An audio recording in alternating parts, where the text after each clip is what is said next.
Talking about the direct referral. So for example, if this is you, okay, if you have invite one, okay, you will earn 70.22%, 70.22%,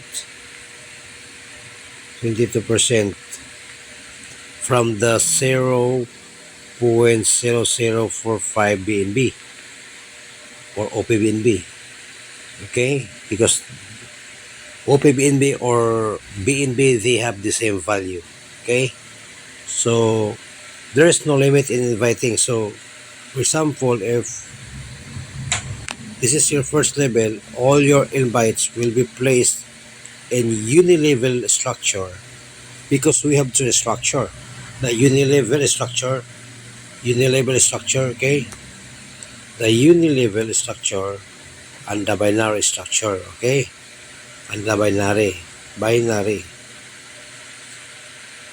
okay, we have two structure. So in the unilevel structure, all your direct invites will be placed in your first level, okay. So for example, this is your invite, this is your invite, this is your invite, this is your invite, okay. From them you can get 70.22%, okay, very clear. So there is no limit, okay. But for example, this one upgrades to influencer. This time you will have additional 10%. If this one upgrade to, let us say, achiever, you can get 10% based on the entry of the achiever. So how about this? If they upgrade, you will receive 10% because they are your direct invites. But there is a qualification. What is that? Be sure to understand this. In order to get that 10%, you have at least two direct, okay, two directs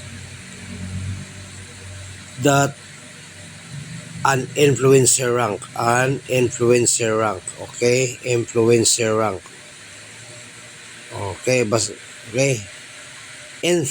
rank. You must have at least two directs that the rank is influencer rank.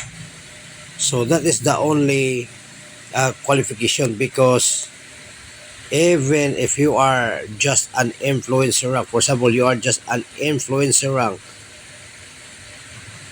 okay, if this one upgrade to higher package, let us say pioneer, okay, the 5th rank, even if you are just an